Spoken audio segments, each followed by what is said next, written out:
Picture this, dear viewer. California, the early 21st century. Society and culture have changed beyond recognition, becoming a nightmarish dystopia where people are forced by law to be nice to each other. A world run by power-hungry tyrants hiding behind a mask of compassion and righteousness, where every aspect of human behavior and thought is carefully controlled and conditioned so that nobody would dare to disobey. A world where all traces of aggression, individuality, ambition, and resilience have been ruthlessly purged, leaving behind a population of docile, timid, feminized, emotionally fragile weaklings that are ashamed and frightened of their natural impulses and are completely incapable of dealing with hardship or adversity.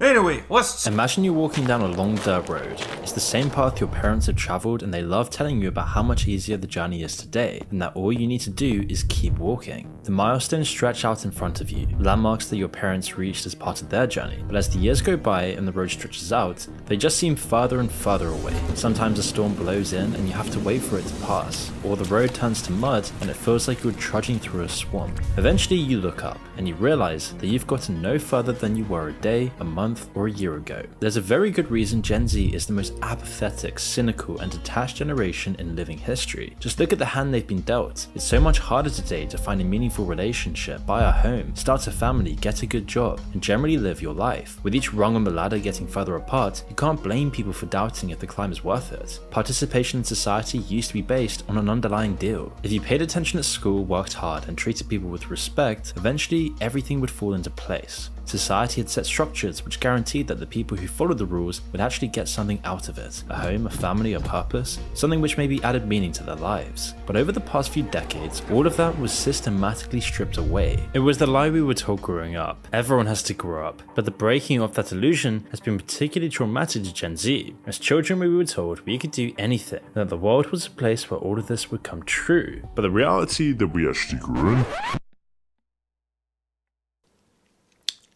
Well now, yeah, quite a conundrum, but it's pretty much the types of issues we're going to cover in this conversation. It's going to be great, actually, and it's been on the back burner of an idea of, doing some kind of follow-up, and we kind of have here and there throughout the past, year and a couple months now. That introduction was also originally, the intro to a very enormous project that I did at the end of the year of 2023. Kind of like the TikTokification of social media effect and all this crap, and covers so much, and I was motivated to do that just knowing that it's just so different these days of what the youth have to go through as opposed to what my generation, Leslie's generation, Elona's generation went through. Like pre-internet type of stuff, right? So, yeah, it's going to be a great conversation. We're bringing up some really empowering sides to the equation, if you will, and enjoy. And also, check out Leslie's new Inner Circle for Women. You can sign up for free at the moment, too.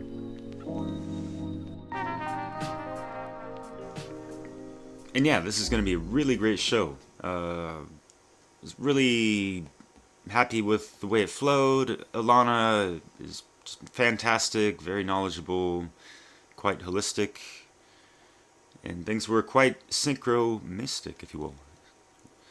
But without further ado,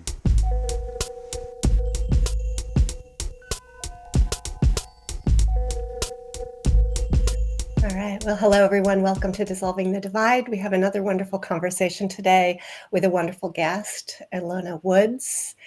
Hey, Derek, I'm going to let you do the honors of introducing our guest today. Ooh, sure. And I was kind of hoping you would do the honors of saying, Derek has been accepted to the One Great Work Oh my Network. gosh, So, yes. yeah. Yes, I am Good for you. remiss for not like highlighting that because it's been overdue and a long time in coming here. I Yeah. think you've been in the limbo world of Mark Passio's mind, but he recently kind of gave you that process to finish, and you are on the network. So yeah, check out the One Great Work Network. Derek's got tons of work. I'm sure you'll be spending months adding it all on there.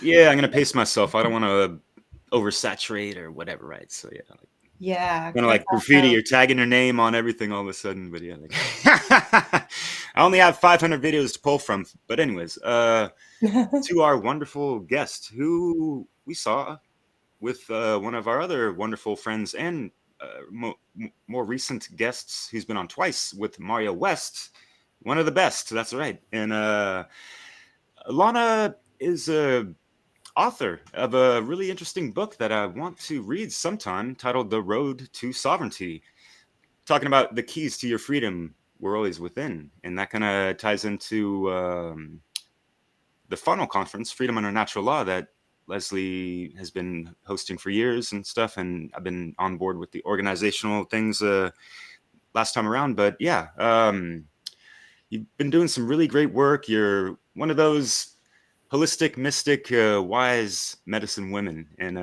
I love what you're doing and how you articulate these things and navigate in and out of the matrix and whatnot, if you will. So yeah, Elona, it's such a pleasure, honor to have you on.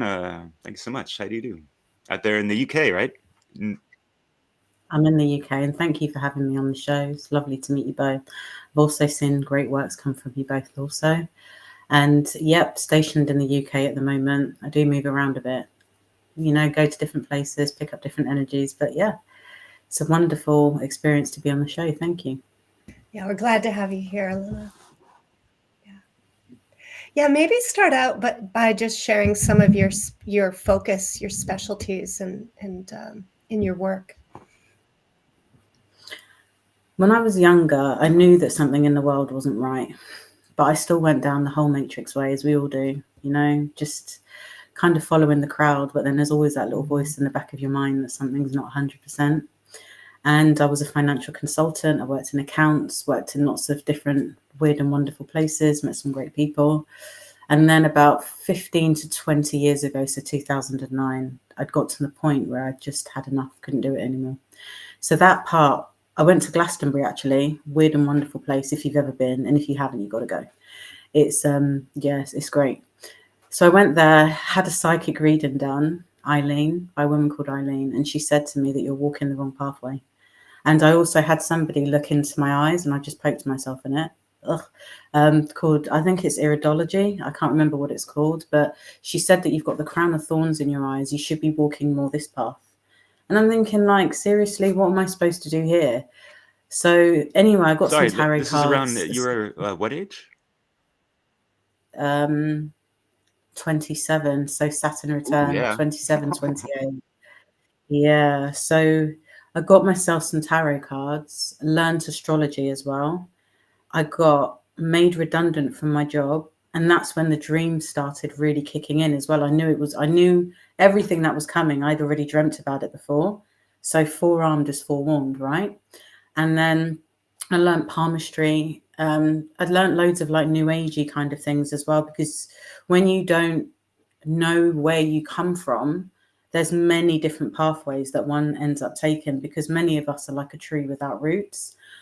And then after that, I then learned homeopathy, and I've been more working with nature, but we're working with lots of different skill sets and bringing it kind of into one. And then I wrote a book and started a podcast, and here we are today. So it was almost like a kind of progressive journey of loads of right roads, loads of wrong roads, plenty of rabbit holes, and hello. Yeah. Leslie, you're muted, I think. So sorry, I clicked it, but it didn't work. I'm curious to hear how you shifted out of the New Age and where you sort of landed, and how you might recommend other people approach that as well. I think all of us have an internal barometer, and I think that Neptune being in Pisces was a real big woo-woo, big fluffy ball of whatever. So for the last 13 years, and it's now moved into Aries. So it was that whole new age cage was raging, plant medicines, Reiki, all these different things. And for those that are doing those things, nothing against you. It's just certain things that I've done that I've moved away from a bit now. And for me, the biggest game changer was ancestral work. The more you work with your ancestors, the minute you step onto the path that they took, not to do exactly as they did, but to seek what they were seeking, the path unfolds in a different way. And it's a very simple way of doing things. It's not expensive. There's no distractions really. And one step on that path leads you to the bigger open plane. And that is what helped me to really stand strong in who I am today, really. So ancestral work. Yeah, I'm really with you on that. I think that that has opened up something in me as well. And it's interesting when I reflect on my life that I avoided it for a very long time. And I think that there are a lot of people who are ambivalent about pursuing their own roots, and I think, my guess is that it has to do with the generational trauma and pain that still resides in us around the path of losing, of our really losing our cultural roots. But I'm wondering, any thoughts on that? That's a really big one. It's from the day that we were born, most of us that live within Western cultures, we are being taught an education that has nothing to do with our reality.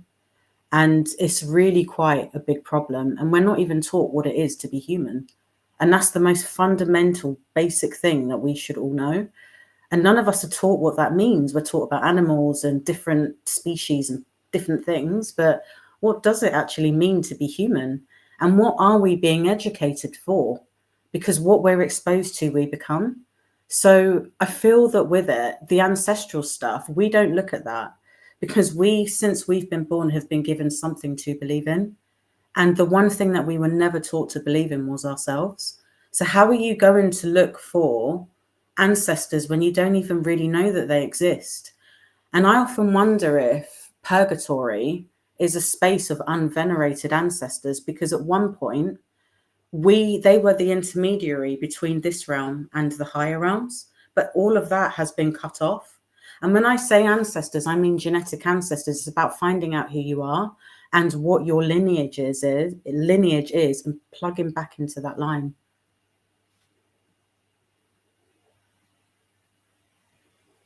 Yeah, most definitely. And with your research and practice into astrology, how much has that revealed to yourself or any of your, clients or anything of that nature, or what you've read about, I guess?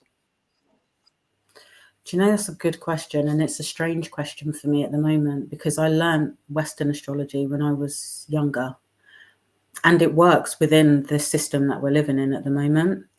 But as I started looking at my own ancestors, which some of it links back to the Dogon tribe, and I've been really looking at their work. They work on a sidereal calendar, which is different to Western astrology. And I asked somebody, an astrologer, do you think that maybe we've got two calendars, one that is a life inside the system and one that is a life that can take us outside of it? So maybe connect us up to our spiritual side. And it's just a question. It's a hypothetical, and I'm just going to put it out there and do with it what you will. And the reason that I like sidereal astrology is because that within the Dogon tribe has 1,461 days, and the calendar is based on 1,461 years, and there's no leap years. But with our calendar within the Western, it started off with the Julian calendar and then it went over to the Gregorian.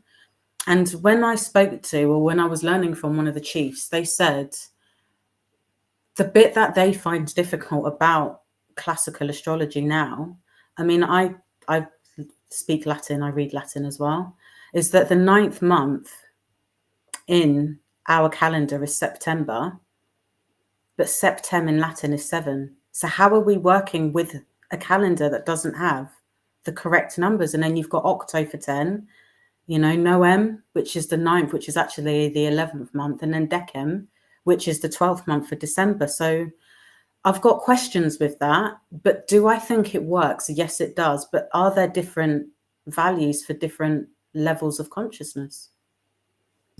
Yeah, because both systems have resonance, in different ways, I believe, at least my experience. Yeah. So it has you wonder, like, what is the calendar? What is the template that it's lining up to, right? That is a piece of our reality, but not necessarily the whole reality on its own. Yeah. No. And you've got 1 month that's named after a pope, and I'm not religious, so. Which one is that? Oh, Augustus. Augustus. Yeah, Augustus. That's the month I was Yeah. born. Damn it. The hell. At least you're not an April Fool. Yeah, right. Oh, right. Well, my sister Yeah. actually is born on April Fools. Or leap year, like leap day, right? February 29th, which Yeah. would be a strange day to be born. Yeah.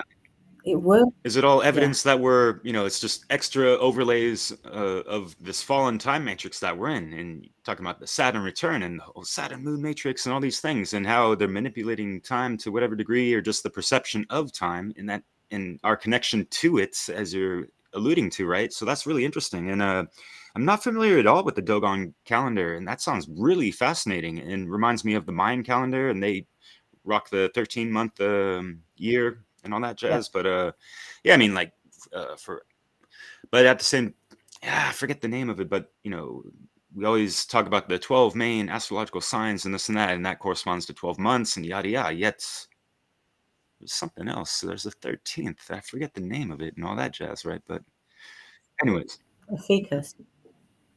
The ficus is the 13th month.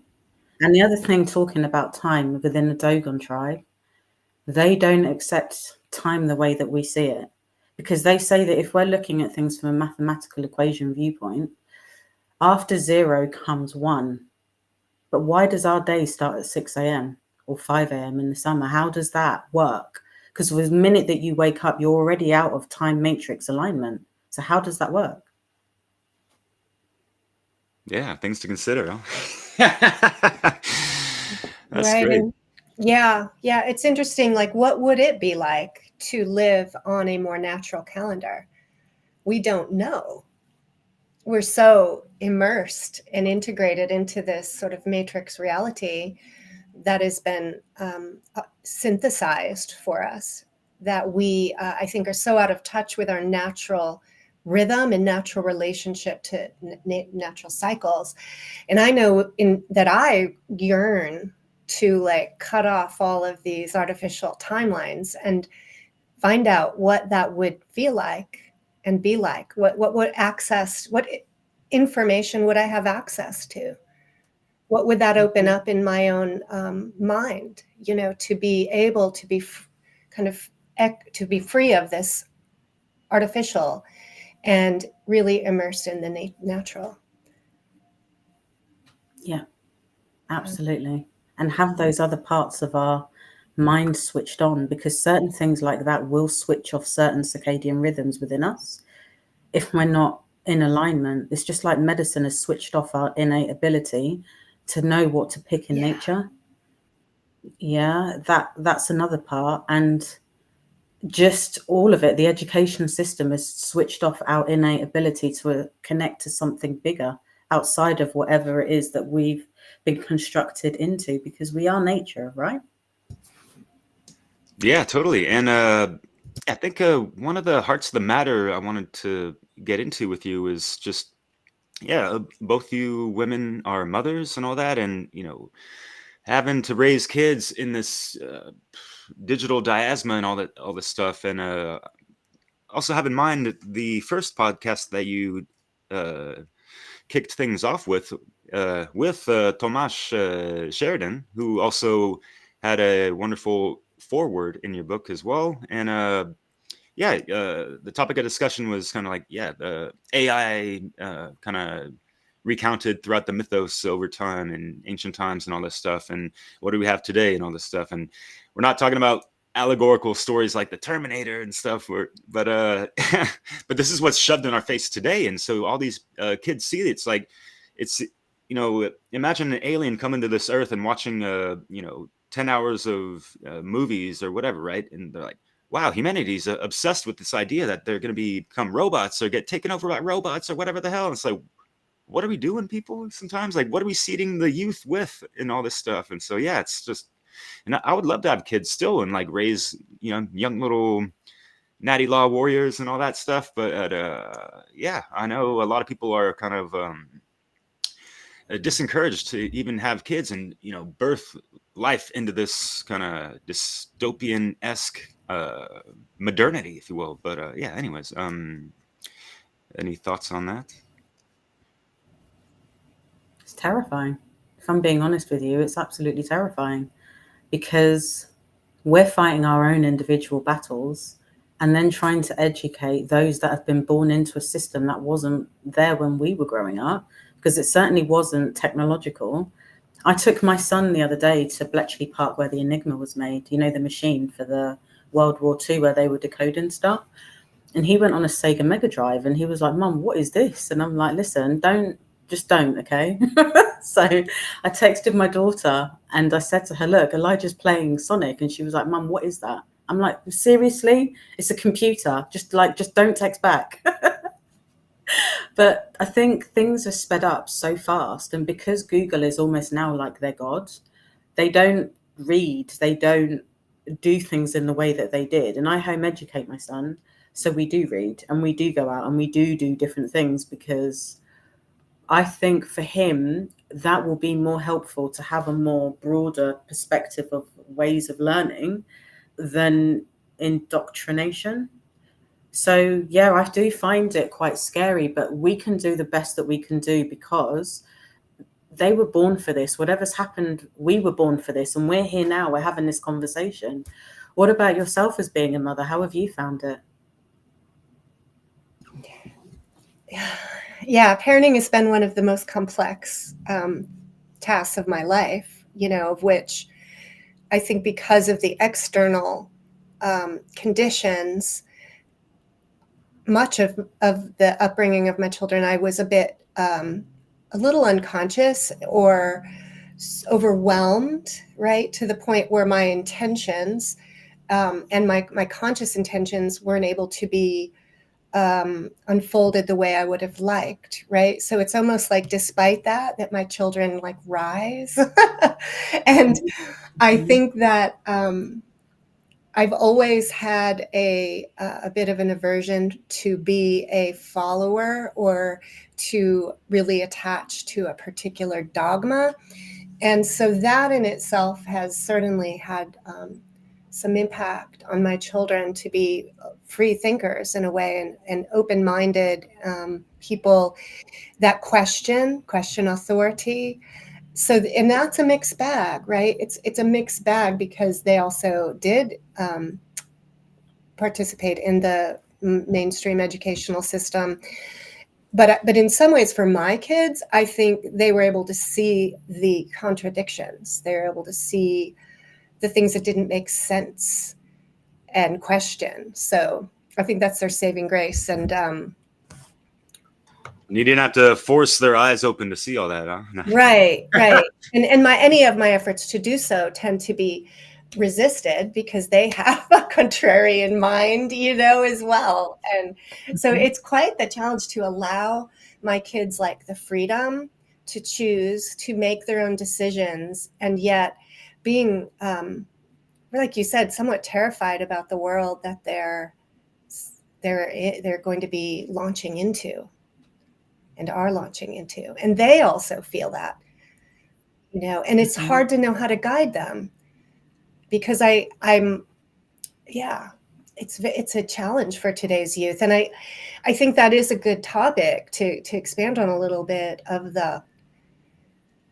like our kids are, teens into early 20s. And so they have seen some of the changes, right, in the external world. And they're one of the last generations, if not the last generation, probably to be having a foot and a conscious memory of two very different worlds. Mm-hmm. And my question is, how can we assist them? And that whole idea of the ancestral study, I do think is one of the gifts, that can help root them, because this young generations need grounding. Yeah, they do. My older two went to a Steiner school, and then they went to a normal school. And my youngest has been to a normal school. And the reason why I wanted that is so that they could see the difference between two worlds, because we live in both a spiritual and a material world, but you can't just go one way. You need to know the system that we're living in. And I think it's learning how systems work. Once you know how systems work, then you can decide which way you're going.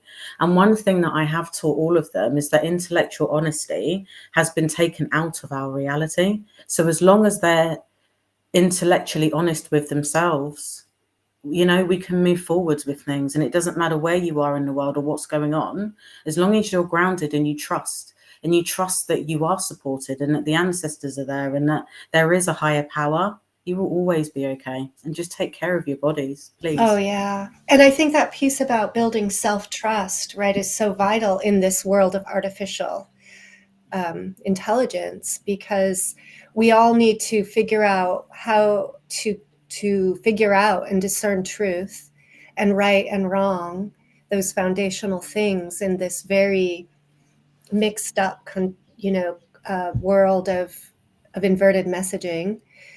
And I think that one of the greatest gifts is just to help build that internal compass of self-knowledge, because we can find truth through an internal study as we are studying the external. Yeah. Yeah. Yeah. There's a term you use, honest to learning or something like that. What was that? But Alana, Intellectual honesty. Yeah. Yes. Yeah. And it's like we're in an age of, it's so easy to fake it to make it type of stuff. You got the TikTokification of information and otherwise, and you got these influencers. Maybe I've read like a couple books in their own entire life, and they lack life experience and all these things. And you have all the Gen Zers looking to just skip out on a job that can give them proper life skills and all that stuff. And yes, there's all this matrix miasma involved in a lot of that stuff, but still, it's like you're learning life skills and how to work with other people and communicate and all this stuff. And you're in a social setting a lot of times and yada yada. But no, they just want to like, I can, just get high off of these dopamine hits all day long and get my ego boosted because I got these likes and followers and views, right? What the fuck? It's deep, that one is. The whole likes and views and the super skunk weed that a lot of them are smoking now. I call it crystal meth weed. They can't think, they're not. There's just so much going on where they're not in reality. They're really, and whatever it is that's here, this darkness that's here, it can't create. It needs us to create for it. And who better to do that than the children? Even in video games, where they start screaming, saying that, oh, I can't, they died. Or, when kids are repeating this over and over again, what energy is that creating within the kind of etheric field that we're living in right now? Because words are spells, right? Yeah, totally. I have direct experience with this playing video games after my frequency shift awakening. I'm like, holy stuff. Like I just, stopped resonating with this stuff. And like, I can't keep doing this because it's just like you're filling your mind with images of graphic violence and all this stuff. And it was like the same with the movies and television and all this stuff as well. But yeah, just wanted to throw that in there real quick. Yeah. And then the less likes they get, the more upset that they get. They're becoming more extreme with stuff. People don't look like themselves anymore. And this is what I mean. The fact that we've not been taught to believe in ourselves, people want to look anything but like who they are. And there's no one born more beautiful than them in their natural state. It's wild. But how do you tell that to kids? How do you, unless they feel it, you've got to feel it to heal it. And that's where homeopathy comes in, because that was another one of the game changers for me, because it showed me my own boxes of darkness and there was nowhere to run from it, but to deal with it. Yeah, please expand a little on that and how you use homeopathy and how you learn from it. Homeopathy for me, what was it? It was my son. I've gone into this story. I'll just go into it briefly. My last born son was really sick. And I said to him, look, I have to take you to a hospital. And he said to me, why would you do that when in our last lifetime you were one of the best healers? Why can't you remember who you are? And I just left him. I was a bit shocked. So I ended up going into learning homeopathy, and I thought, okay, we'll do this for hay fever and asthma and all the rest of it. But then I started working with the ancestral remedies. Oh my goodness gracious me, did they blow things open for me? And they showed me parts of myself where I had energy leaks, for instance, or parts of my childhood that were still playing out, parts of ancestral wounding that was going down the family line. And what it helped me to do, and what I've helped others to do, is to really work on those parts of self. And I could give both of you the same remedy, same potency, but both of you would have different things to work on because you're individuals. And all of it that it shows you is the parts of yourself that's out of alignment on a frequency level, and helps you come back into that place of, of stillness, of balance, homeostasis. And since doing that and working on the stuff that really pulls me into this vibrational field that we're all in, I've now been able to really work on the ancestral stuff, because now that that's gone, I have more space to be open to receive.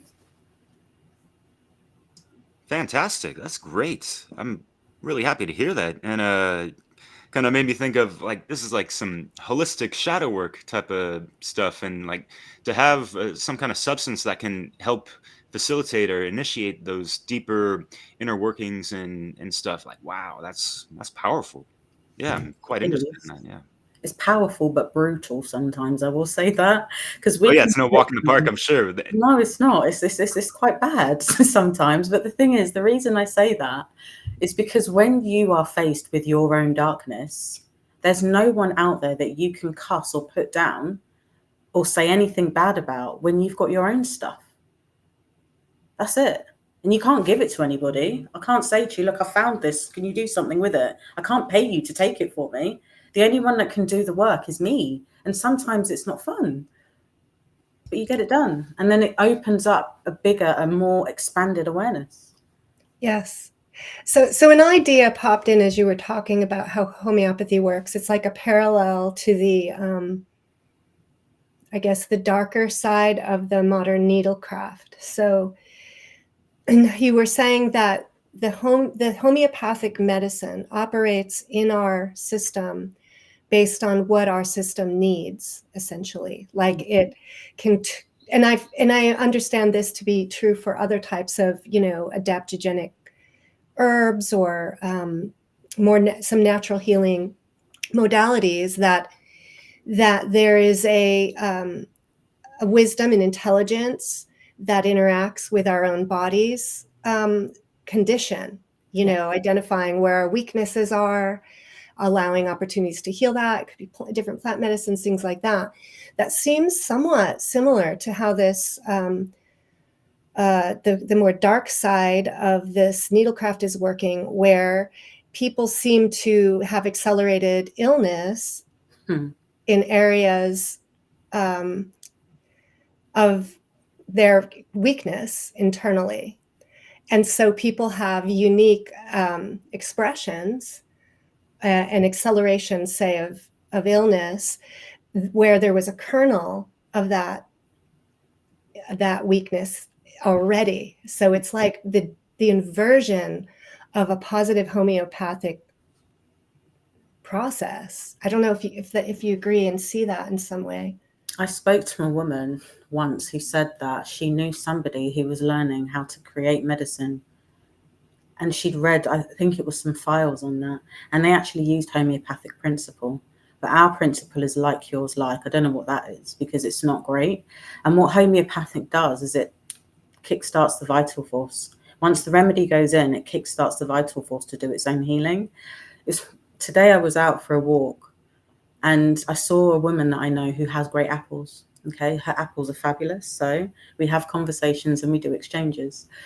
So I was just speaking to her, and her son's not well at the moment. And I said to her, what's wrong? And she explained. And then I said to him, did he take the needlecraft? And she said, no, but she did. And then she said, since then, she's got this. The list was so long. And I'm like, are you getting help or support for that? No, there isn't that. And I think that what this thing's doing is that it's going in and it's almost honing in on all of the bits that are not 100% within that person, and it's exasperating dormant symptoms and waking them up. And you add frequency to that and everything else within the world that is out of alignment, it's a recipe for disaster, really. Yes. So it's, if we can kickstart the healing force, that kind of law of polarity would indicate that we can kickstart the destructive force as well. And I think that knowledge, right, of natural law principles is again being used against us in that destructive way. I mean, that's just my theory. Yeah. But they know the Hermetic principles better than the majority of humankind, but they're using it and manipulating it against us, unfortunately, right? So, yeah. Yeah. But the thing is, for me, I'm a bit naughty. And the way that I would view that is if that could take me down that pathway and I never took it, something within me would still try and find my way back. Like, I still think that people that have taken it have still got a chance. You just detox your body. I think that they want panic and fear. That's their frequency. They want you to be really scared.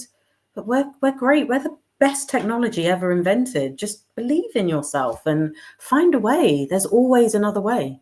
100%. It's just catapulting people into fear and helplessness. Yeah. And continuing to turn to some external, authority to protect, save them, and then getting exasperated by the lack of actual help, and then feeling discouragement and despair, right? And I'm witnessing this happen, as opposed to knowing that we have this incredible resilient healing force within us, this desire to live. Like, I feel like every cell, everything that's natural has a force to live and thrive, and that's within us. And so that this incredible ability, I think, can overcome, these efforts to pull us down if we can get out of fear and then into, again, like a self-trust and knowledge of our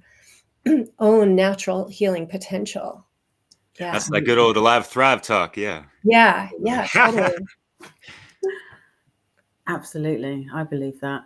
And I also think that you've got all of these ancient medicines that have been in place. And homeopathy is not ancient, but it's got hermetic principles within it and also some Greek wisdom. But you've got traditional Chinese medicine, you've got African herbs, you've got herbs of your land as in France. It's following the ways of the ancestors. It's the indigenous ways. Because for every disease or illness, there's a plant. Find it.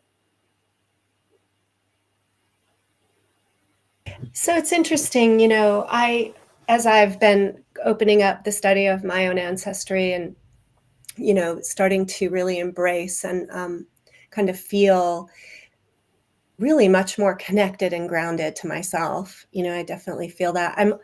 I also recognize that most of my ancestors were like pre-colonial, came, before the United States was created. I was like, a lot of my ancestors came when New Netherlands, was New York, was New Netherlands. And they were the people who colonized, this country in a lot of ways. And so there was a lot of interaction with the natives in this land as well. And a lot of, just experiences on this land. So I wonder, like, how much to study the natives of this land as well. How relevant is that to my,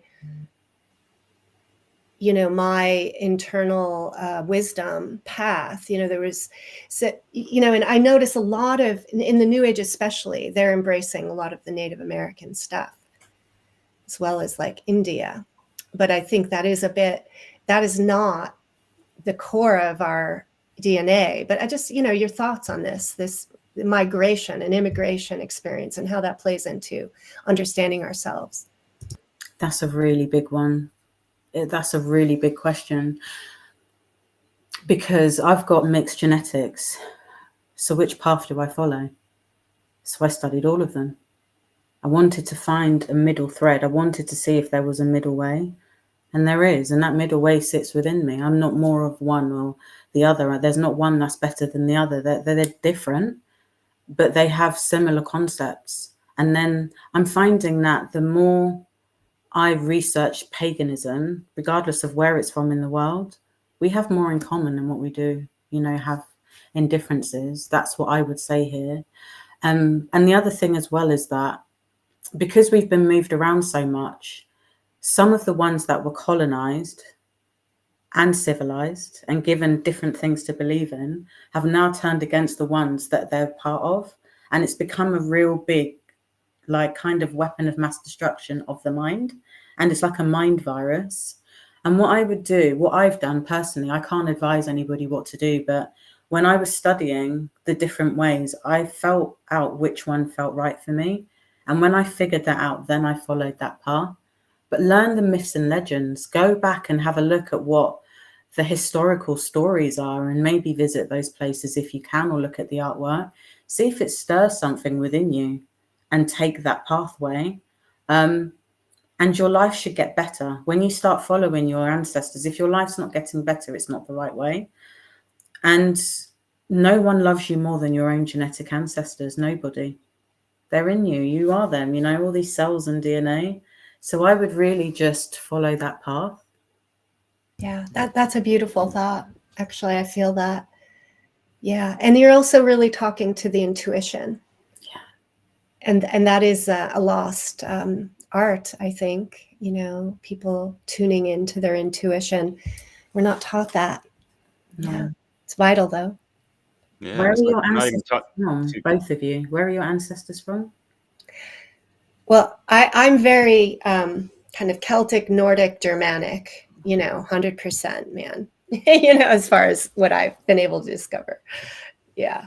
Yeah, and I'm Germanic, Italian, Yugoslavian, Ukrainian. Wow. Yeah. Awesome.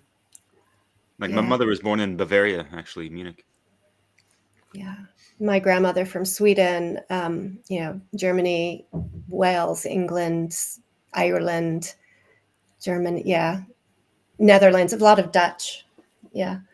Yeah, and so what do we see today, right? In the eyes of Dissolving the Divide, all types of these the think tanks, got all types of divisive dialectics for us. And what do we see with the race shaming and being kind of like ashamed of your culture or your ancestors, and the list goes on and on. And it's like people get shit hated on in public, and you see these especially social media and stuff of like, it's like white on white crime now, and all these things, and the wokeism and all that jazz. And it's just like, wow, like they're really critical about this race theory or something, right? Like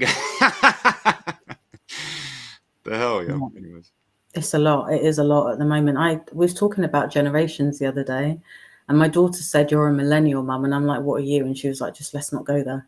And I was like, "Why?" She said, "Woke, problems, more problems. No one knows who they are. Let's just not go there." It's like, okay. But I think that there is a lot of hatred. There's hatred amongst people. I mean, I know that with Jamaicans, not Jamaicans, but just Caribbean people and African people, there's a lot of, some accept them, others don't. Some look down on all the others. And the sad thing about all of it, we're all from Africa, the ones that are from the Caribbean.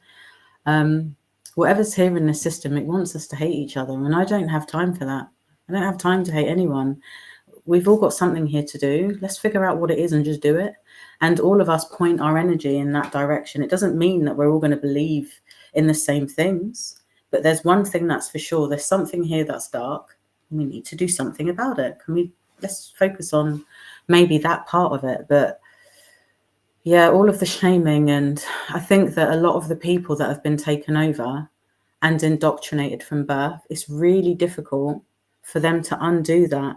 Because how do you undo something that is so ingrained within your psyche, and not just from this generation? We're talking generations and generations. It's a lot of unpicking, and it's hard.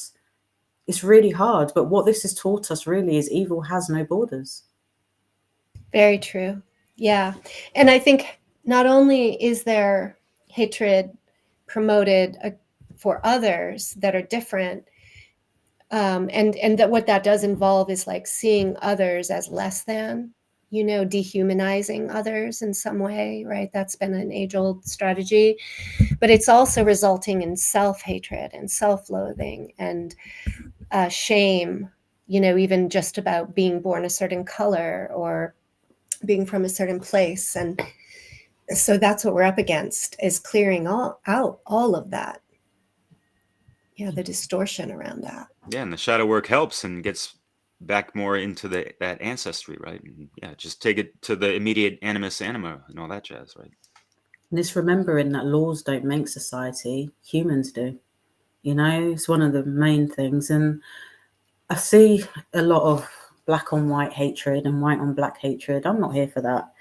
Because the thing is, for me, is that whatever happened in Africa happened in the progenitor's country first. They had to try and test the method. Yeah, so wherever that is and wherever that started, those people suffered first. And it seems a lot of it came from the West. And I'm finding that, like, within the UK, there's not that much history here about really ancient times. Maria Wheatley's doing some really good work on that. Thomas Sheridan's doing really good work on that in Ireland, okay? But they can't even get their own information of who their ancestors were. They're locked up and people don't know who they are. And if you don't know where you came from, how can you know what this is today? So for me, we're not all going to get on, like I said, but let's push to find out what it is that we're here to be doing and who we are, and take it from there. Because the more of us point and look in that direction and do the work, it opens. We're creating a whole new energy stream. Ooh, yeah. Yeah, I like Yes. that. Yeah, me too. Go for it, Leslie. Yeah, forgot. No, I like that idea of, it's kind of like you have to work through this shit, right? The trauma shit and the distortions to then be free to join and create this energetic momentum, right, towards the work we're really here to do, which is beyond healing. It's like a new creation. It's like really claiming our potential as humans and stepping forward into that, creating something absolutely new for humanity, because I don't think as humans we've ever had the chance to be fully what we could be. Some cultures believe that we have had that, and that something came in on a certain frequency and it changed all of it. And that all started with religion. There was at one point a golden age. I don't know. I don't know. And I'm curious about that. And I'd like to hear more about what you know about that golden age and when and where and how that was, The good old Atlantean times, the real ancient Kemet before it was corrupted and all that jazz. I believe so. They are ancient ancestors, the Hyperboreans, right? Yeah. Mm-hmm. I'm inspired by them. They were breatharians and all this stuff, but yeah. Yeah. So that's cool, right? If that actually is still present in our memory and within us that we can tap into, it is definitely so far away that, what are your thoughts about how do we get to it? We're already there. We just need to believe that we are. Because if we're always working towards something, there's always more to do. But if we're already there, we wouldn't be sat here talking about this if there wasn't some ounce of awareness of that. And, Derek just mentioned Hyperborea, that part of the world would have been your ancestors. There's that, connection part that sits there. And I think that there's so many people that are like, this part of the world is better. They had better wisdom. And no, I don't believe in any of that. You're going to get your biggest codes awakened wherever your ancestors were from. It doesn't mean that it's better or worse than anything. It just means that you've got different knowledge sets or different skill sets. But everyone's just as important as the next person, regardless of where they come from in the world. There's no elitism in spirituality. It's just more find out who you are. That's the main thing. And at one point, people knew who they were. But since we've been taught not to know, it's become a real problem. And this is where all the wokeism has come in, because people want something to believe in because they don't believe in themselves. Ooh, mic drop. No, just kidding. But and yeah, they're not.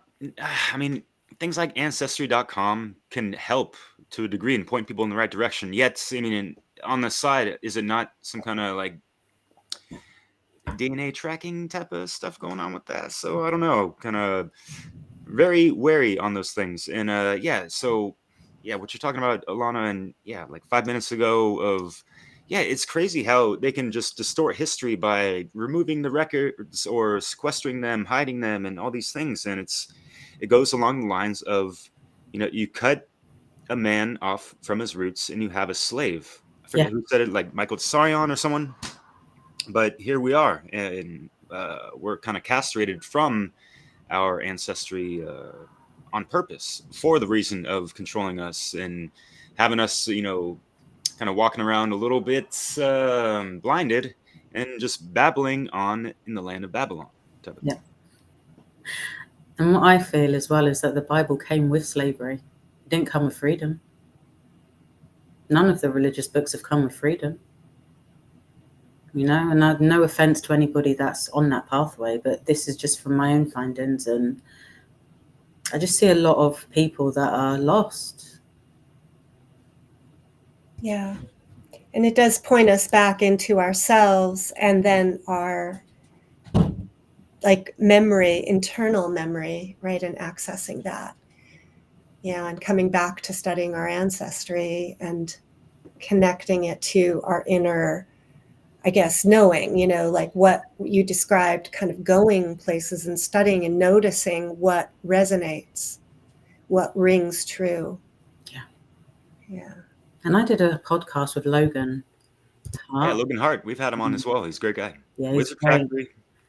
Factory. One thing that he said is just go and sit in nature. Just sit outside, because do you know what? The birds that you hear singing, your ancestors heard them at one point.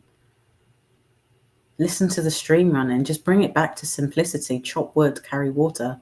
These kind of things. When you bring it back to simple times and eating off the land as well. I've been out and I forage and I want to eat what my ancestors ate, because I do have ancestors that are from this land as well. And you just feel great. You feel amazing. Yeah. I was out on the lake just the other night in a kayak at night. Yeah, I saw a beautiful picture you posted. Oh my God. Yeah. And we didn't get pictures of the stars, I mean, it was just amazing to be under the stars, out away from the town. And I remember contemplating like, wow, these stars are being seen by really anyone around this planet can see the same stars, or our ancestors saw these stars. It's just a deep thought when you recognize that. Yeah, that brought me out in goosebumps. And it's a viewpoint. And one thing I'd love is if they turned off all the lights just one day a week, like at nighttime. So many people haven't seen the Milky Way. I find that absolutely wild. Yeah, that would be a great thing. Yeah, they're really milking it with the light pollution, huh? I Yeah. guess double meaning, but The light, and then just the EMFs. Like where I'm living now is in the suburbs and near town, and I just feel buzzing. I hear buzzing. There's really not that silence, which isn't really, when you're in the deep wilderness, it's not really silent. There's all sorts of sounds, but we're disconnected from those. And we have this weird, like buzzing, humming stuff going on and different city sounds. And then I get weird smells too, that I don't know what they are, like that aren't natural. Yeah. We're bombarded with so much to distort our senses. I think just our senses, like our touch, taste, smell, all of that is an inroad to great inner knowledge and integration of knowledge. But when it's confused with false things, I think that is part of the confusion of our finding our own identity, Absolutely. Yeah. Ooh, I got a question for you, because I love what you mentioned of, and I've been meaning to check out that conversation you had with Logan, but just take a digital detox, people. Sometimes, like, we're not worried about the views on our show. Like, please, you will find a lot of gnosis, away from humanity or society in the Matrix, right? And yes, we can, and it's like we have to rekindle the divine sacred connection to nature and really flip the script on how the youth is being raised, because you can look up all these statistics, and it's been going around for decades and just getting perpetually worse, of how kids, they will understand and memorize name brands of Yeah. corporate entities more than they would trees or plants and all these things, right? And it's really sad. All that to say, do you have any special recipe for nettle? Because I got a whole bunch there, and I was saving a question for Will Keller, because he has some recipes and stuff, but wanted to do some tinctures and pesto. Ooh, what's My that? son has had hay fever, so I've been using homeopathy on him. And this morning I needed some nettle, and I went on a real psycho o'clock bike ride, and then I found loads of young nettles. So instead of him having the homeopathy, we normally eat sauteed nettles with butter, and I gave him some nettle tea. No hay fever symptoms today at all. And the savage ones back in the day, you'd get stung 7 days by nettles so that you didn't have hay fever. I'm good. I don't have it. But you can do. I was going to look up as well nettle oxymel. I think that would be quite a good one. So there's loads that you can do with nettle. It's a really good herb, but it's certainly good for blood cleansing, so many different things within the body. Get on it if you got it. And the younger the leaf, the nicer it tastes. Yeah, because it's springtime and everything. I got the beautiful backdrop here for everyone to see. But yeah, and in my yard, it's just springing up like crazy, all this nettle. And it's like, I was waiting for you. What am I gonna use it for? I'm sorry, I love you all, but hey, It wants to be eaten. That's what I think it is. When I see the wild garlic, I feel like I can hear them saying, pick me, It's right? awful. Yeah, it's like, I want to be assimilated into a higher life form. Yay! Yeah. Oh, but the plants feel pain and all this stuff. That's a funny anti-vegan argument. That just, why are we bickering, people, and why does it seem like you mentioned paganism. Got you, Leslie. No worries. And sometimes we just see, and it's the classic blunders of any community, really, of any genre or lifestyle, what religion, whatever. There's going to be some kind of infighting going on, and there's going to be the people that are kind of policing other people around a little too much, and there's like the ultra extreme, like Puritan type of people, and they have grudges with another side that isn't up to par or whatever, right? So is there anything you noticed with that? And I know it's like, and it's more frustrating or just like sad to see, especially with these communities that are uh, made and kind of have the members intending to raise the levels of consciousness and all these things, right? But we're back to some of the bickering and divisiveness. Sometimes it's like, really, guys, come on now. Like, we can't agree on everything, but hey. But yeah, anyways, go for it. I don't go with it. I just don't. I don't go with it. You can feel it. Sometimes people want your attention, and that's the most powerful thing you can give. Just don't give it. Point it to where you want it to go. And all the infighting, none of us are the same. We're never going to be the same. We might have similar belief systems, but we'll do things completely differently. So just because I do it one way doesn't mean you guys have to. I just want you to be yourselves, because that's fun, right? No one can be you better than you can, right? So I just see certain things. I'm more of an observer. And then, I just pivot and swerve and just keep it moving, because you ain't got time for that. Yeah, I don't think we have time for the dogma, that Puritan judgment based on dogma. It just doesn't fly. No, but if you have to throw it down sometimes, I'm good at that as well. I can speak with my honesty and say whatever it is that needs to be said. But a lot of the time, I think that people that are angry or need validating, they've got a lot of work to do, and I'm not here to do that for them. I've got my own stuff on. So Yeah, I hear you. I guess taking it back to like some of the ancestry and what's going on in the UK right now is just crazy and stuff, and with the race baiting and hating and all that stuff, debating, conflating. Sorry. I hope we're not participating, but so yeah, it's just there's reports on like some of the immigrants, and there's a specific age group that a majority of immigrants into the UK seem to be funneled into the country. But is there stabbings? Is there increase in violence? Is there like grooming gangs and all this stuff? And so hearing all these things, like, how are you able to just protect your children, I guess, and like have them have the mental fortitude to not be bothered by that stuff or get caught up in the fray type of stuff? And for you being a Jamaican background, or? No, I'm Bayesian and Vincentian, but then it comes with a lot of mixes. So there's English, there's Irish, there's Amerindian, there's a lot going on. There's even Scandinavian countries in there as well. But England at the moment is a very interesting place, and what they're doing here is they're stirring the pot, and they're doing a good job of it at the moment. And as a Black woman, I'm not accepted by certain people from my background because I don't read the Bible, and I'm not a Muslim.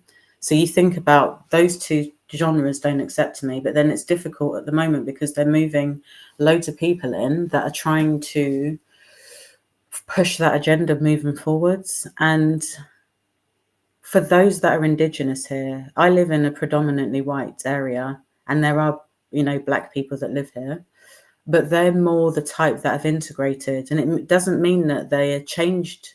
It just means that they can still have their belief systems, but still speak to others of different backgrounds and still be friends, without judgment. And those are really lovely areas to live in. And there's 15 kids in the area that I live in that are all the same age, and they all look out for each other. All the kids know where each other are, and we have a tribe and a community, and that works for me. But what is happening in this country is really sad with the way that people are moving in, because for me, what I personally think, if they're moving this many people out into different places, what's going on with their land? It's a land grab, and they don't even realize what's happening. It's been taken from underneath their feet, and it's causing lots of conflicts because the people that are coming here are being given things handed on a plate to them. They don't need to work. They don't need to do anything. And the bigger problem with that is that there's people here that need the help that are not getting that. So it's causing a lot of conflicts, but it all comes back to a small group of people that are doing this all over the world and causing problems all over the world. And how do you remedy that? I don't know. It's crazy. And as a person that was born here, sometimes I do feel the underhand racism side of it because the people are angry, and I get that. It does, but it's like, I honestly don't know what to do because it is awful.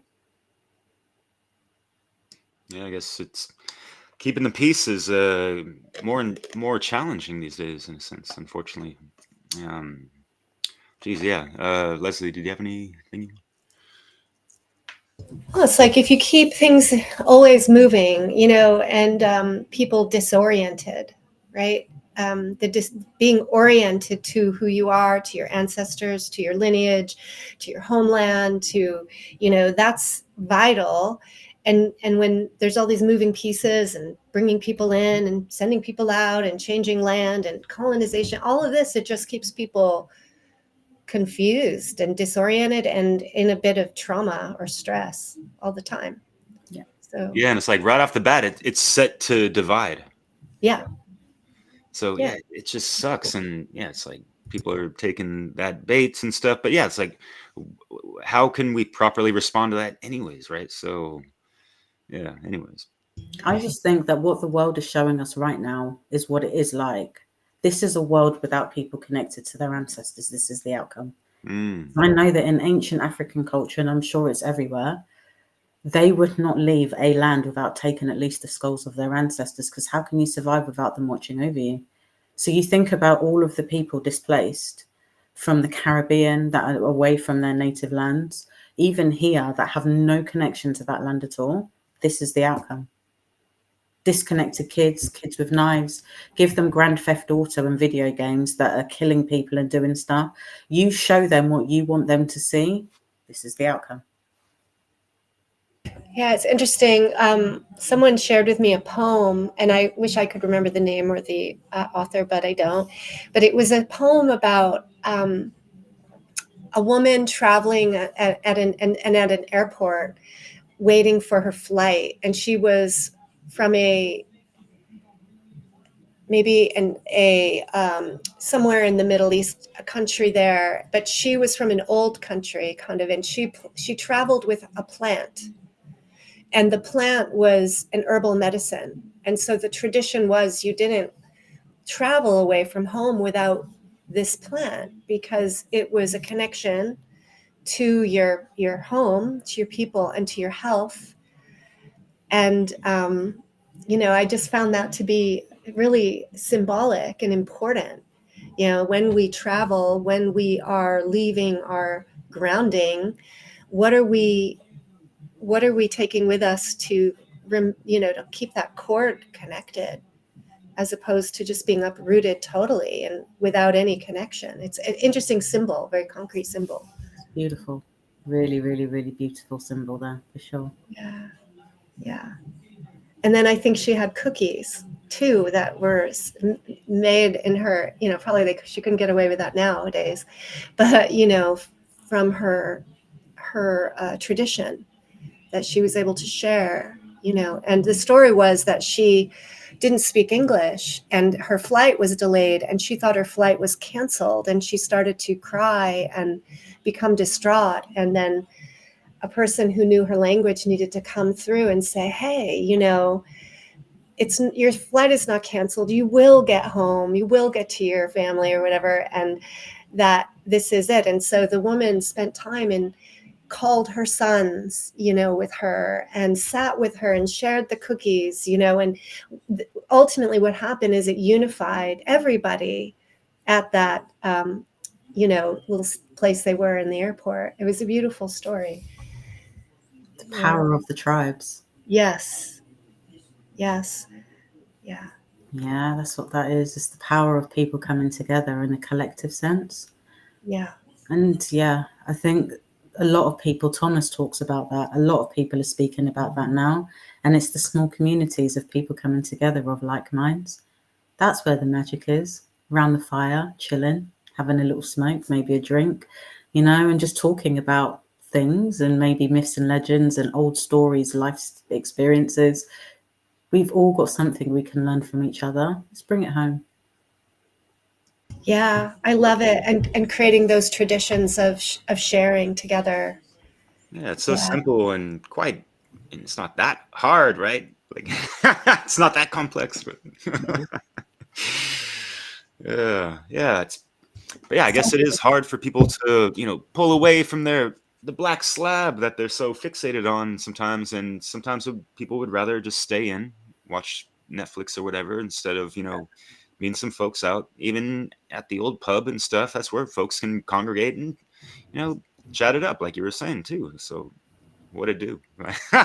With or without a brew. Just because you're in a bar doesn't mean you have to drink alcohol, right? No. And it's good to see that there's more like mocktails and things like that being more popular, so people can go out and, people that quit alcohol, they don't want to be around areas that there's all this alcohol consumption anyways, but still it's like they're included, right? Not the woke inclusivity type, right? When I was at Glastonbury last year, I worked there. There was the whole raver bit and the bass face, gurgin and all the rest of it at the bottom part. And then at the top, you had the live music and you had the little fires and little, just like, settee sofa seat bits around the fires. So I went and got a herbal tea, sat next to a fire, listened to the live music with loads of like minds around me. Some of the best nights I've ever had in my life. because you could just relax and chill out and talk, and it wasn't too loud. It was just lovely. And every night it was different people that you felt like you'd known forever, but it was endless nights of just endless moments and presence. Presence was the magic. Yeah, definitely. And just like, yeah, the face-to-face real life human connection is so powerful and underestimated all the time. And so yeah, people are passing off that for this and whatever, right? Yep. The video games and all that jazz. But yeah, Not in my life. And music is such a connector, and live music in particular, I think, and being with people in real life, in real time, with music and storytelling. And yeah, I think this would be so powerful to bring back more of those The experiences. bards, yeah. The bards and the rhapsodes, I think they were called in Greece. And then you've got all of them, the Native Americans. I've sat in a teepee and sat with a roadman. I've sat with a medicine man as well. Those nights are really powerful, really, really powerful. You can get a lot from them, but it's just that connection. That's the magic for me.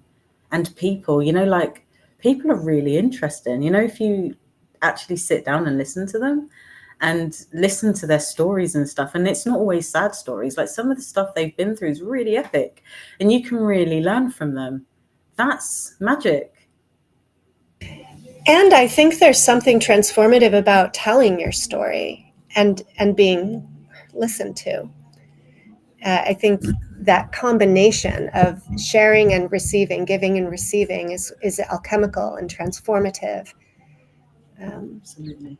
yeah, good old storytelling and that kind of stuff. Mhm. Puts the listener in a different mode because, and especially like in America, people are so kind of programmed or wired, if you will, to just listen to react or respond instead of actually just listening to receive as we're supposed to, right?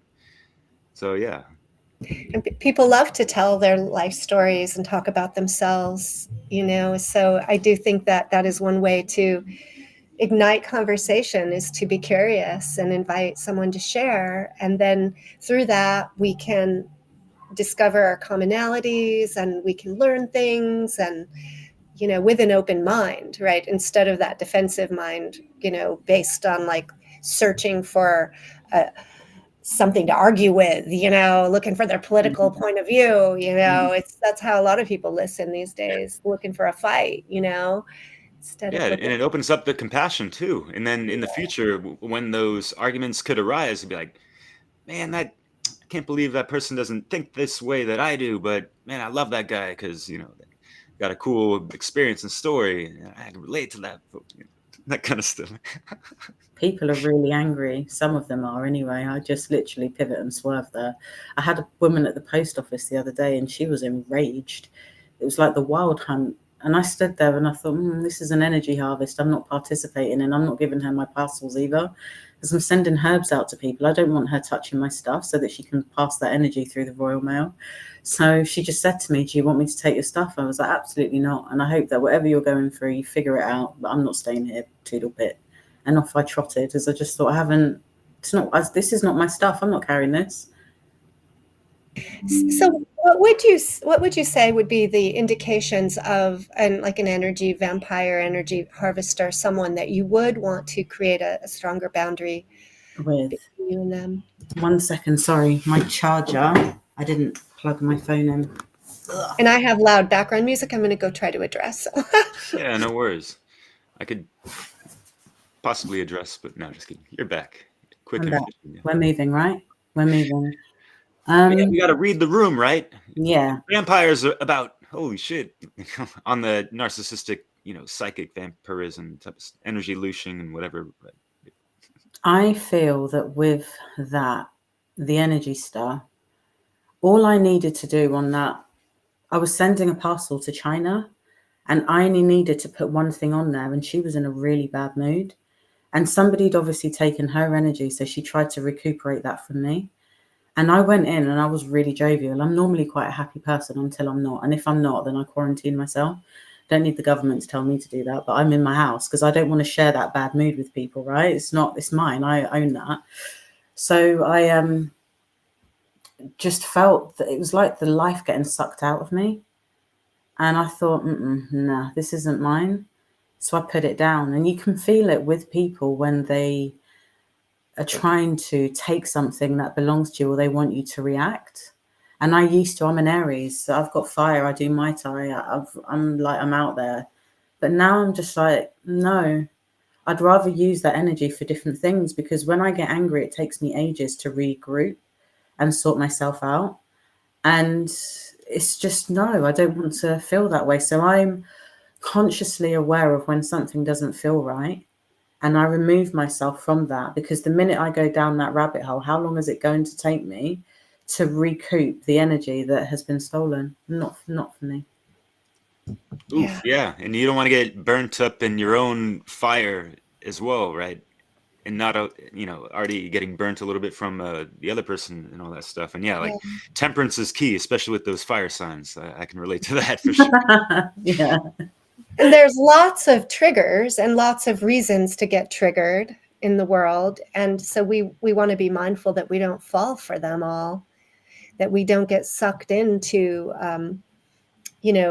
situations or people who are really, enjoying, I guess, are being triggered. And that's sadly true. A lot of people like to get a rise out of other people, or like to suck off, your energy. And so that requires self-awareness and discernment, really self-management, right? Yeah. To And stay centered, bring yourself back. Yeah. say no. Yeah, say no. And Without guilt. yeah. And to not dump all your own, energy onto others as well, right? Going both ways. Yeah, that's what I mean. If I know that I'm not 100%, I'm not going out, because it could get a bit biblical, and I don't want to. I'm not doing it. And then someone that's been doing this shadow work might be like, holy shit, she's projecting or some shit like that. But yeah, we don't want to, regurgitate our negative energy out into the reality field for others to kind of feel our suffering and all this stuff. Like, no, we got to, heal that, alchemize it, and all that jazz. Yeah, for sure. Yeah. How are you able to... do any of your kids watch or read? Have they read your book? Have they watched any of your podcasts? Any of that? Yeah, they're interesting. My kids are, and Yep. they are not. They're like us, put it that way. And I was at a point where I was about to give up writing my book. I had enough. Writing a book is not fun. It isn't. I want to do one. You have to be in that mindset to do it. And there was a specific message in there that I had to get out. I just knew I did. So I decided that was it, I'm done. And then an actor that I work with got in contact with me the day after and said to me, I had a dream about you that you were teaching us. And he went through the outline of my book, and I hadn't told him anything. And then my daughter called me and she said to me, Mum, I had a really powerful dream. And I was like, what was it about? And she started showing me symbols in my book. And I knew that if I didn't write the book, then she was going to have to. And I couldn't leave that to her. Because my kids and I, we have synchronized dreams. We see very similar things. We're close, very, very close. So there's a lot that happens that, we have an awareness of. So yeah, they're very much on board with it, and they do read stuff. They do watch my podcasts to a point, but they're still growing and learning right now, and they want to almost have that kind of matrix fun until it gets to the point where it's not fun anymore. And we've all done it, and I just let them go off and experience that part of it until it's the time for them to say, Mum, I'm ready. But they've all done myths and legends. They've read different things. I've taken them to ancient sites all over the world. And now when they go anywhere, where do? They go and find an ancient site. So the wisdom's there, and they will access that when it's time for them to unfold. But until then, I want them to have the best time ever.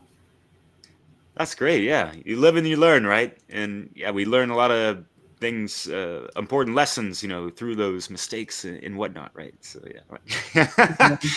I'm sure Leslie, you know what's up with that. How's Benny doing these days? Yeah, each of my kids is in a very vital, growth period, I feel like, and I'm watching them evolve and become more of themselves, find out more about who they are and how to navigate the world. It's like a bittersweet, thing. It's painful in some ways to observe, it's painful to see yourself in your kids too at that age, and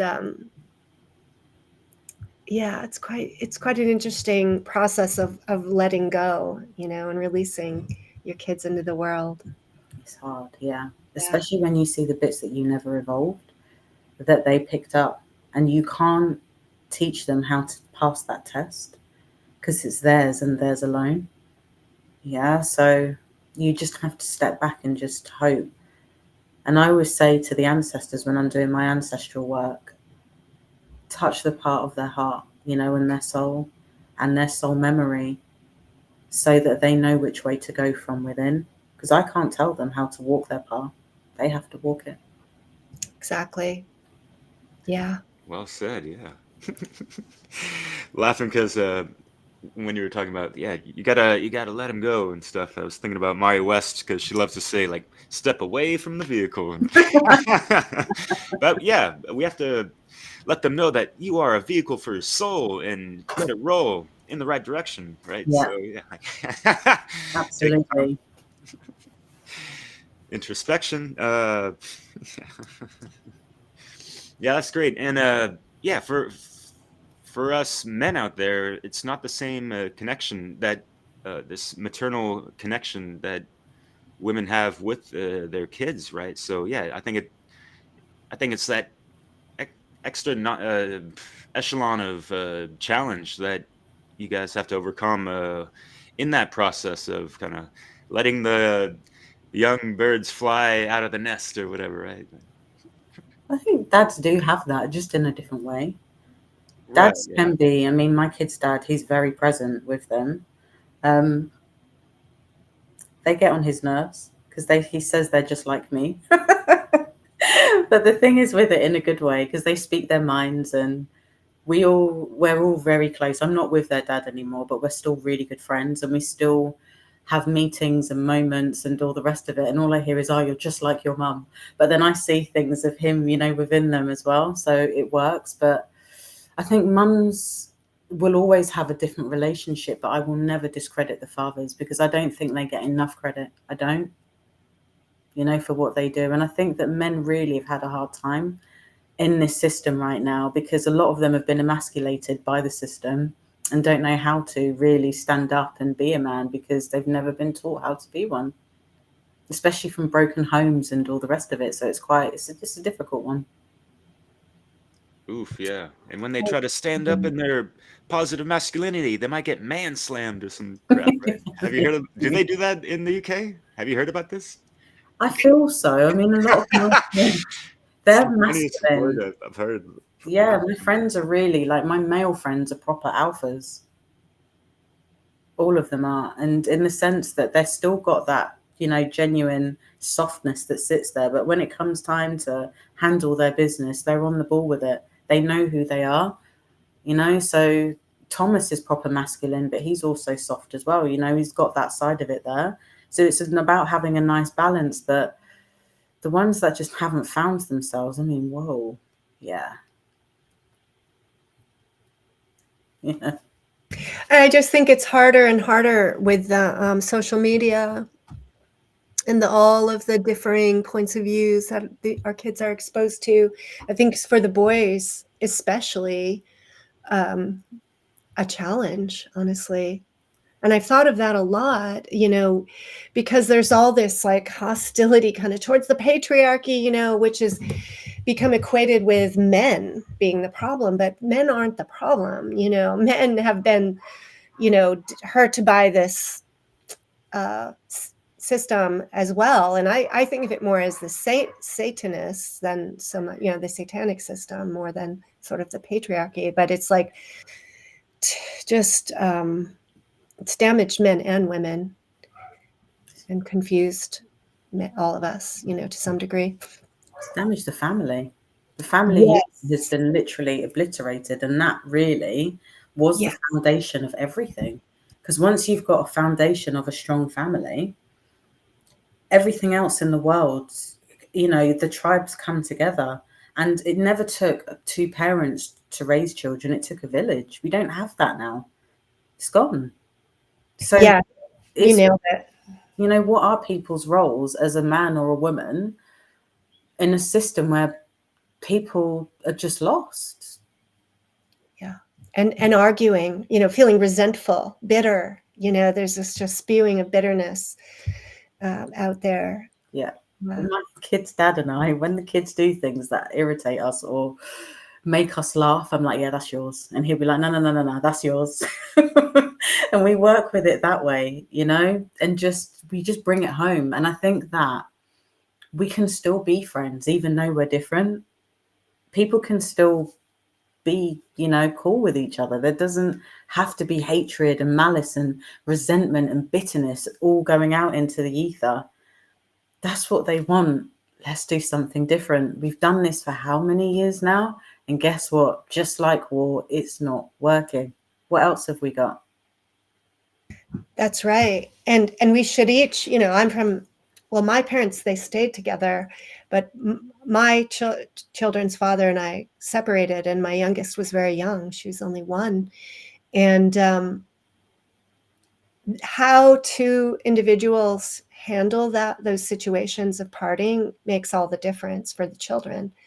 And it can be done mindfully, it can be done harmoniously, and it can also really create a mess, and I think as adults who are stepping into the world of creating children, I think we have an obligation to do whatever work it takes on ourselves to step forward, to be more harmonious and make communication work.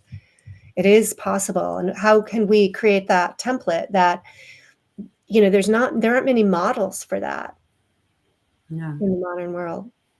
Yeah. There isn't any. When the kid's dad and I first separated, I was an absolute nightmare. So was he. Both of us were feral. We both needed our pink slips. There was things that we had to grow out of. We had to grow into ourselves, and we did the work. And now we're really great friends. He's got a girlfriend, and he's got other children. I spend time around his other children. We go on bike rides. We do family days together. It's really, really possible, but you have to want it. And it's about showing the kids that you can have differences from people, but it doesn't mean you have to hate them. And there's certain things that happen in life that you may not agree with.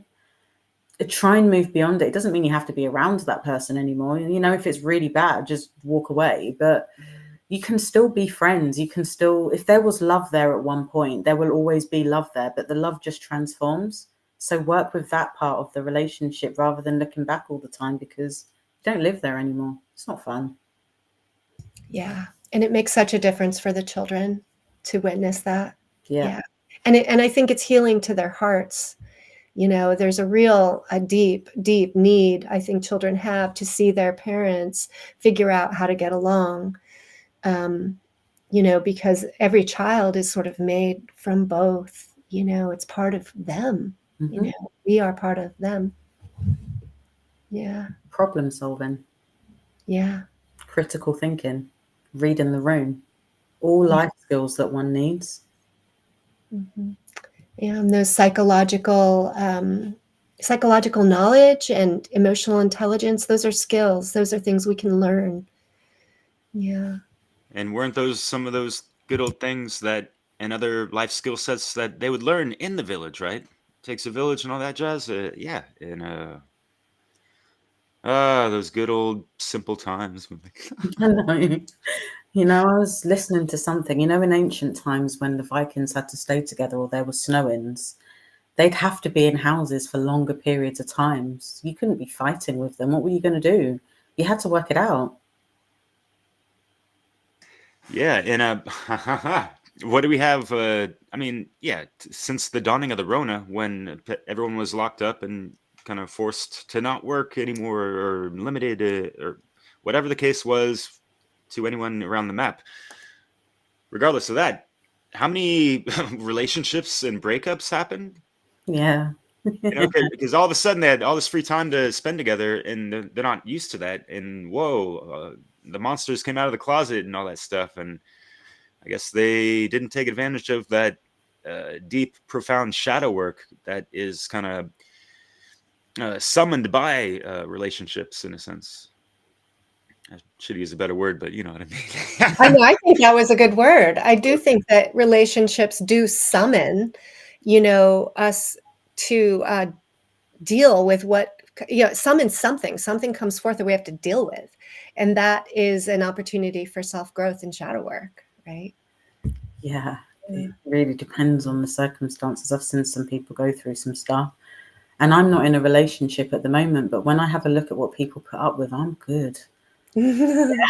Just like, that's some serious stress that I really don't have time for. Potentially, yeah.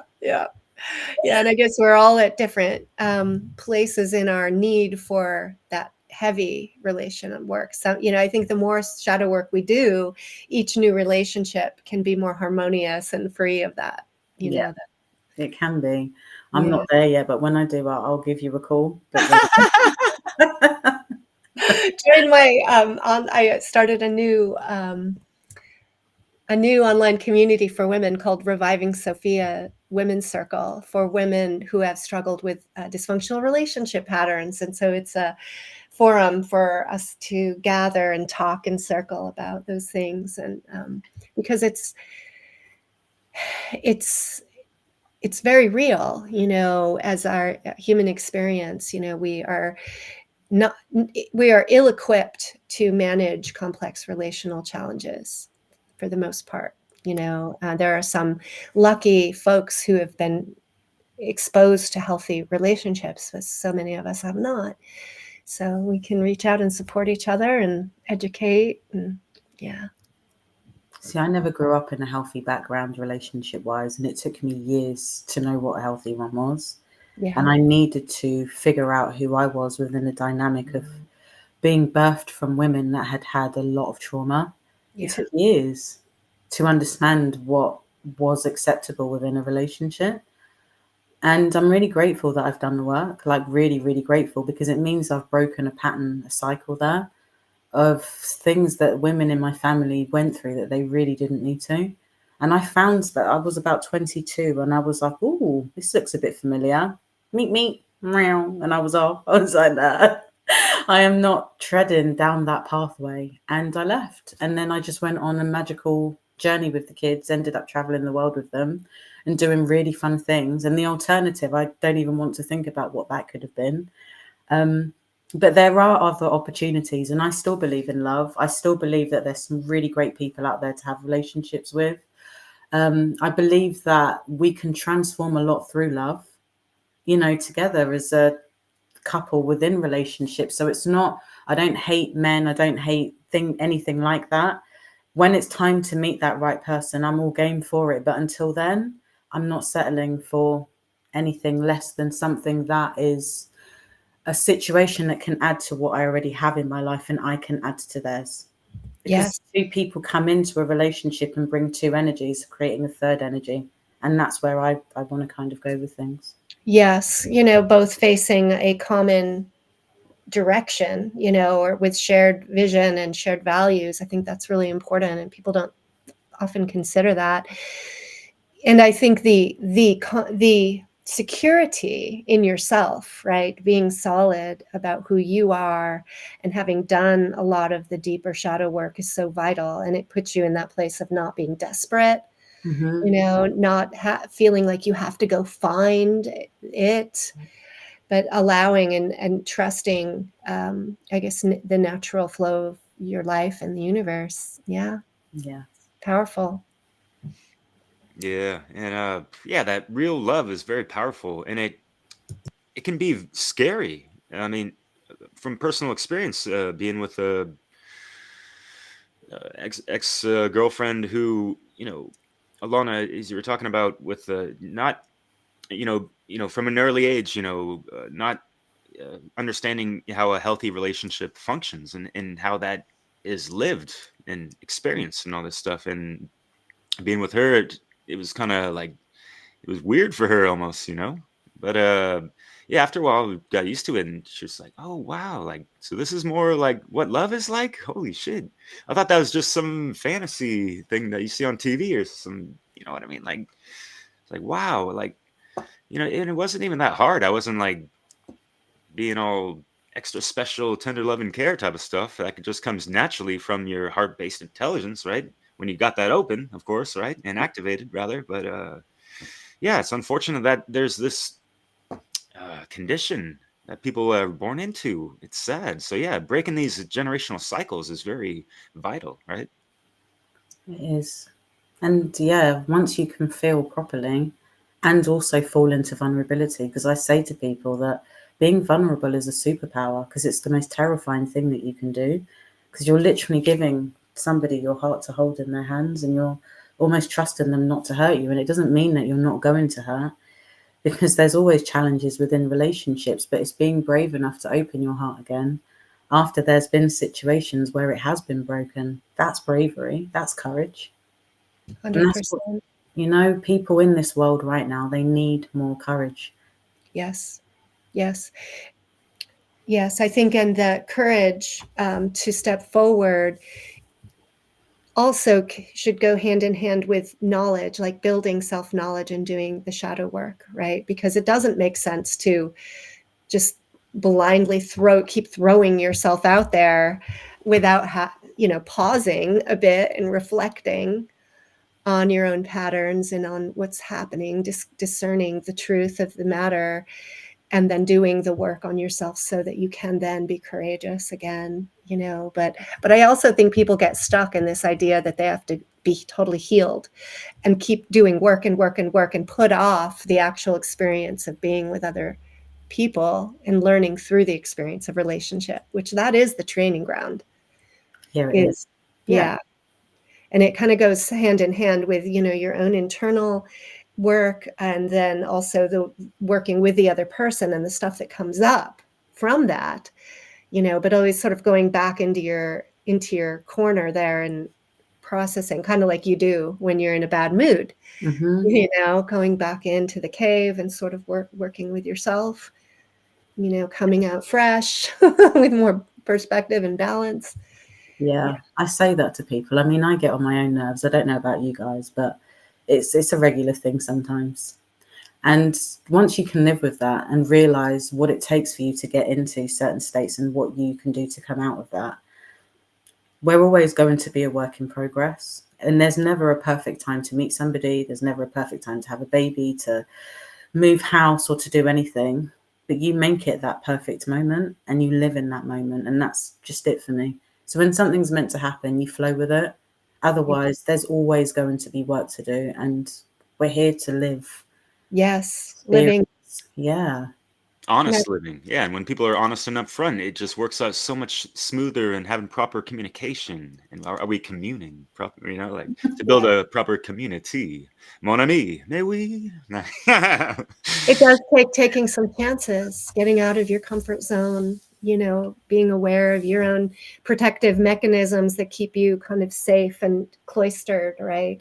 Mm-hmm. And in isolation to some degree. So yeah, this world is calling, I feel, for us to be brave and to step forward into expression, self-expression, interaction, discovery. So it's exciting. To me, that's the exciting part of life. It's that adventure. It's that possibility out there, creating something with other elements in nature and in human life. It's the Fool card. Yeah. Yes. Yes. Standing on the precipice, right? And just realizing that sometimes life will guide you down certain pathways. Teach yourself how to fly. And I always say now with relationships, right? The connection's either hanging or banging. And if it's hanging, just go the other way. It's not going to work out. You can't just, you can't grow to love somebody. It's either there or it isn't. And if it's banging, go through. And if it works out, great. And if it's not, see what else happens. But just, try. Just be in the moment. And if anybody out there is watching this and you're scared, just give it a try. It might end up being better than you could ever expect. Yeah, just let love in. It's okay. Yeah. Yeah. And I think that love, it comes in many forms, right? And watching your own expectations of it having to be a certain way, and being open to the process of all sorts of love. Yeah. Yeah, and you're not gonna find it much on Tinder now, are we? Or Grindr, whatever No. people use, whatever the hell that stuff. Like, yeah, the hookup culture and all that jazz. Yeah, and people need to be very discerning and concerning and I wish people would use a better term than having a body count. Like, really, guys, I that's know. what they use for like the morgue type of stuff, right? In regards to like dead people. But is that what we're just? It's just a bunch of bodies and all this stuff. But um, from these individuals, there's that energy exchange going on and stuff. And with women, they absorb more than men do in regards to that energy exchange and all that stuff. So yeah, if you're trying to do the shadow work and heal from past relationships, you're compounding that with the introduction of these new guys, right? To whatever degrees and all that stuff. But attention, that's all. Yeah, that's a really difficult energetic exchange to clear as well, because it's the consciousness units that's gone into your field that you can't see. And it's always when you've been with somebody that you don't really know and you feel really bad afterwards. You've given them all your wonderful, beautiful energy, and they've left you with whatever boxes of darknesses that they've chosen not to heal. So really, do whatever it is that you want. Just be mindful about where you're putting your energy, really, because your energy's sacred. Very much so. As So sex is as well. We did a good episode on that. Sorry, Leslie. that's okay.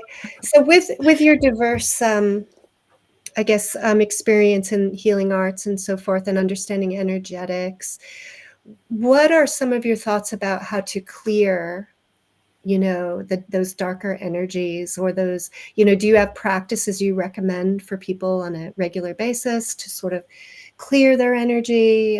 What are some things that help strengthen our energy, kind of things? Cleanliness is one of them. I would also say eating really well. The shadow element work as well. The other thing that's really important is accepting the fact that there are darknesses and weaknesses in your field. Once you accept that things are not 100% there, instead of trying to get rid of it, kill the ego, accept that it's there. Just don't point your energy there, point your attention. Because once you know that something sits there, then you can transcend and evolve. Just working with frequency medicines, you can work with flower essences, you can work with homeopathy, meridian work with acupuncture as well to get the energy flowing properly.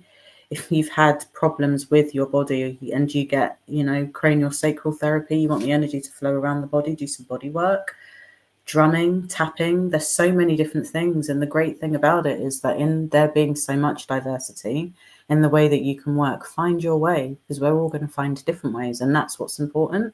It's finding how to heal yourself with the tools that you've got. And maybe look at the way your ancestors would have done that. Look at gut microbiome as well. The gut-brain axis is really quite important. Detoxing. I detox and do lots of different things and move your body. I got up and I felt really stagnant this morning. I got on my bike straight away and out, straight around the lake. I had a big pink bonnet on and I was singing my bike, singing. And all these people were just like, oh my God, she's great. And I was probably sounded terrible, but I didn't care because my energy is moving around my body and I'm just feeling really happy. And now I can carry that energy, around with me. I do gratitude work for the bits that I can't see. I do ancestral work and ask them, to show me where is it that I'm blocked? What is it that I'm not seeing? So there's so many different ways. And I've tried so many different ways of doing things. And I found the few that work and I just keep going with that. And it can change, we change. So I'll do these things for now. It might change in a year or so. And I'm okay with that. But be willing to receive new information and transform with what it is that you learn, because we're always learning and growing. Yeah, wonderful ideas. And what the thread through that is that it takes our personal responsibility to do them. Yeah. Yeah. Rather than feeling helpless, it's like recognizing that there are a whole lot of things we can do, and that if we can shift our mindset to like, oh yeah, I'm feeling this way, what can I do to help shift my energy? And then you take action, you know. And then we talked about music, we talked about movement, nature, right? All these different ways.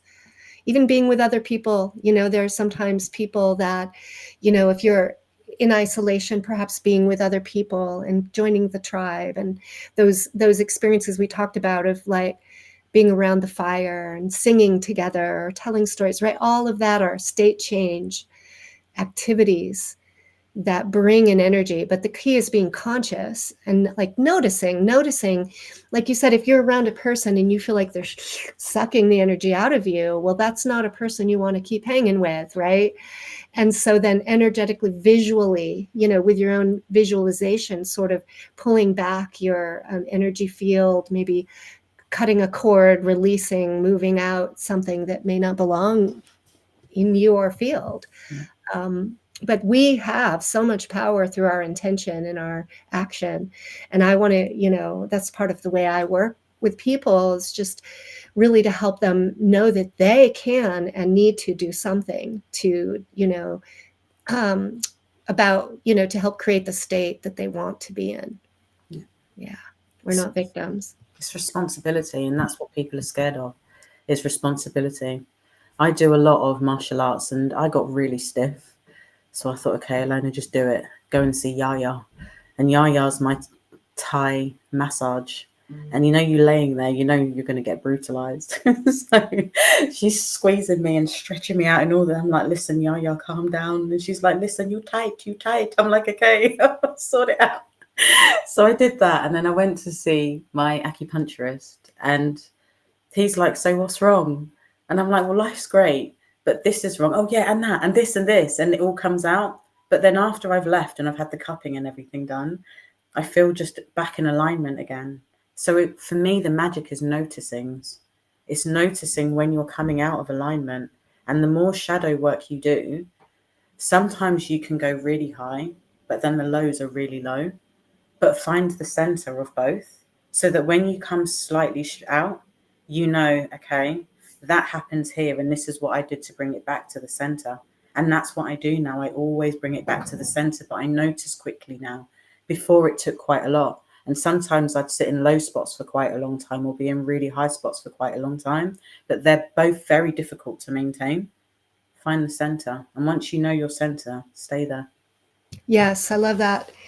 That parallels really to how our physiology works around emotions and our nervous system. You know, when we are in a regulated state, integrated state, we are within a window of tolerance. You know, we're within sort of a center realm.